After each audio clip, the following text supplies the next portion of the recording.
towards the Pyrenees Ranges. Going to head up the hills and have a look around up there. Just going through this back track here. A couple little side shoots here that are handy. Very washed out. Drove through here in the Amarok the other day and thought, oh, I might ride the bike through. I've got Phil with me, so it's got all this river wash stone in it. Like this stuff here, but it's quite loose, washed out. It's good fun.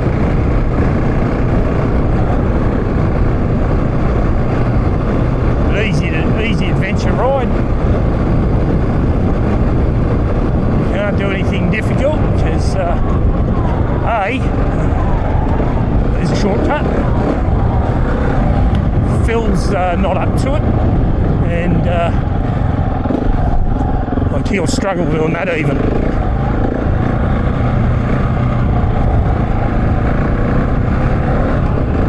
Possibly. Very washed out track.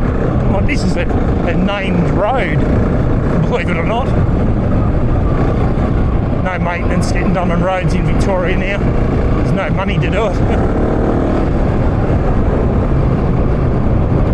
But it just makes it more motorbike friendly. Less likely to have a car coming towards you. Anyway, catch up in the hills. Ebling's track to the motorcycle and four-wheel driving trail. I don't reckon Phil's going to be able to do this one, so I'm just going to take him up and let him have an eyeball at it and say, oh, I don't want to do that, because he probably will. Because it's actually the bit that I'm going to show him's going to scare him enough, but I know that a little bit further up it's actually even steeper. Only a little bit, but you know, it is a bit gnarly. Even on this big girl I'm riding here, like, and it's not a big girl, the trail is quite challenging on this. Standard gearing, it sucked. But dropping down that front tooth on the one tooth on the front sprocket makes that, because here I am, I'm in fourth now, chuffing, so the trails here everywhere now, because they've got to burn this all off. So they've put a grader, a bulldozer through or whatever, to give them boundaries to their burn off. But this is the trail bike unload area. Just in here.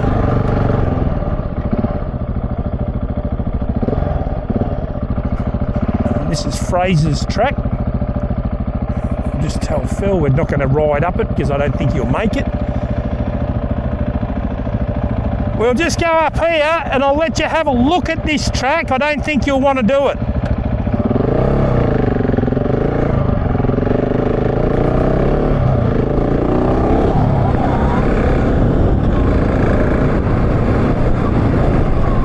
It's all easy at the start. A few of these big jumps. Oh man, that was a big jump. Actually had the front guard touch.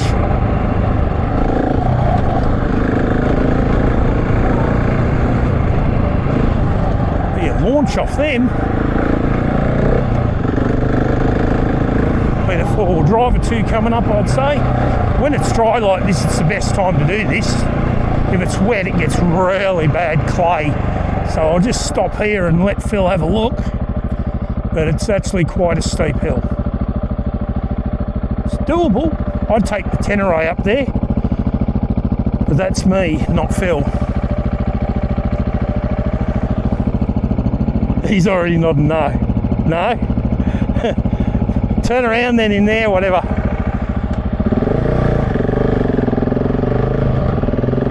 Just show you guys what it's like up here a little bit. Get myself in a spot where I can turn around as well. It's actually quite easy. But yeah, it keeps, you can see that orangey sort of a clay stuff. It gets really slick when it's wet. But it's easy enough here, but just up there around that bend, I'll just go up there and show you. There's some big ledges and stuff.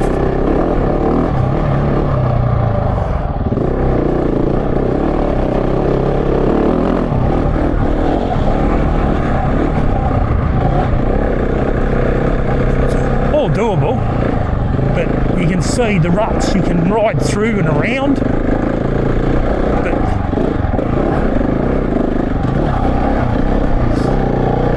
you can see it gets up there, that's when it gets hard. And I reckon Phil would struggle on that bit.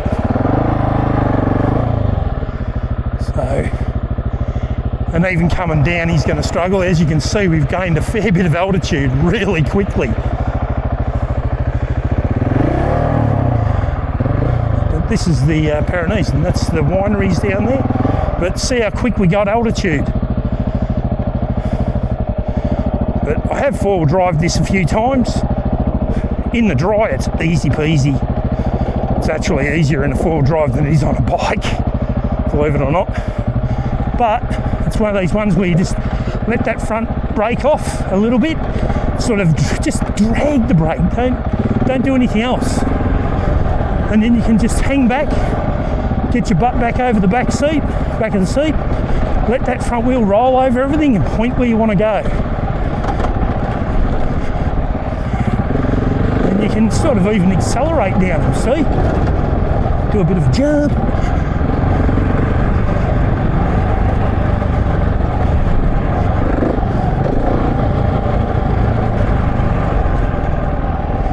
And that's that. The trees are stringy barks down low, and a few messmates and that, but the messmates are all up high. A lot of them, they're really large. But there's some really tall, I don't know what variety of tree they are. They're sort of like a, I don't know, they're that sort of bark there on that one, but the trees are really tall. There's a track just there on the right that they've blocked off. It's been blocked off for years, and it's called Madman's. And I'm not sure. I was going to have a look here and see if they've actually opened it up when they're set prepping for this fire break. Because I noticed the other day up here on the four-wheel drive that they'd put a grader up here. So I thought we could come up and have a bit of a geezer and see what's going on. See where they've graded this through to. See how much wood and all's left lying on the ground up in here. It's just such a waste. There's people out there that have got wood fires that can come and get it, but you're not allowed to. It's crazy. It's actually quite grippy, that powdery stuff there. Yeah, it's not bad at all. I reckon it's a lot there. It's very dusty, so Phil will be back a bit. So we're nearly at Madman's track, because this only used to come through and stop, this track, and oh, that was loose. Lost the front end completely there.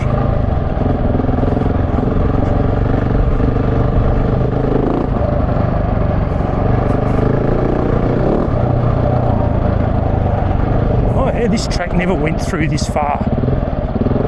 So once again, do as we say, not as we do. Let's just blaze a trail through the forest. If you did this on a motorbike, you'd be hell to pay. Yeah, here it is.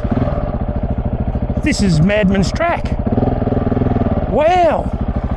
They've opened it up. Or I think it is anyway. It doesn't show on the... Oh, hang on. That's Madman's back there. Going up there. If you can see that on that little line going up there. So we're going past that.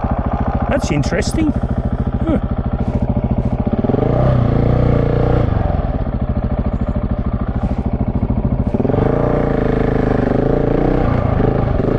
We'll go up and have a look. See what's up here. Explore time.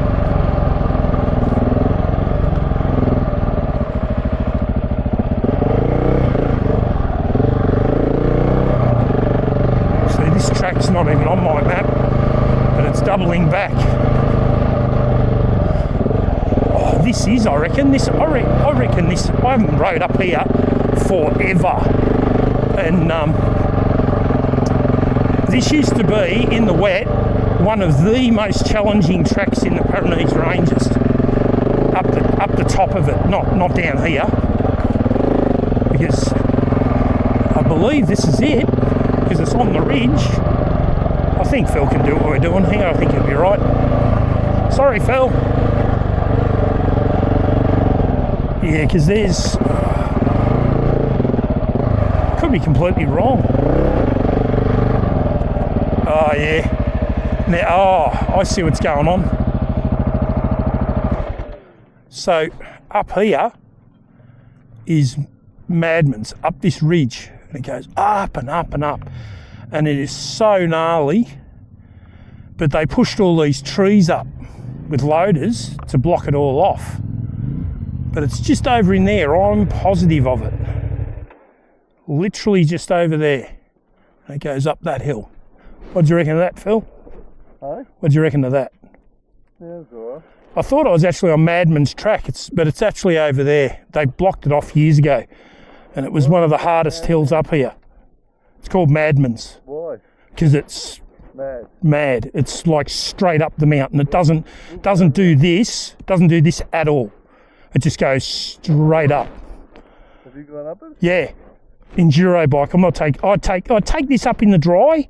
I think you'd have to go full commit, but on an enduro bike, you have to be on an enduro bike when it's wet.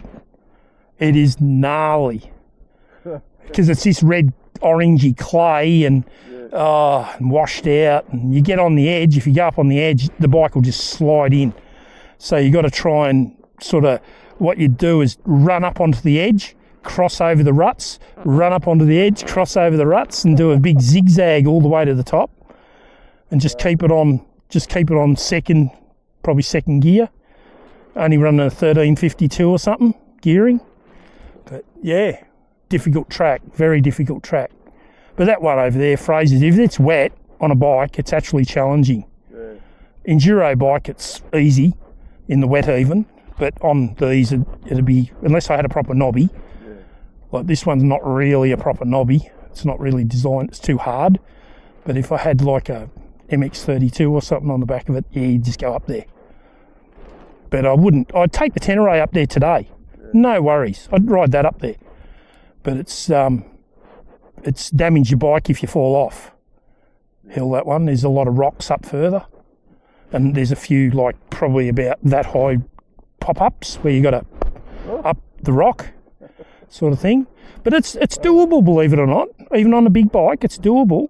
You just got to ram them because you can get a good run at them. So you just ram them flat out, just bump and jump up. Try and lift the wheel because you're already going up the mountain. Even on a bike that's harder to do a wheel stand mono, you can do the load the clutch and like that as you're going up. And because the bike's already on an uphill angle like that, it tends to want to lift the front wheel anyway. So you can just chop the throttle for a split second, that drives the back wheel up over it and then hit the throttle again. But it's pretty good.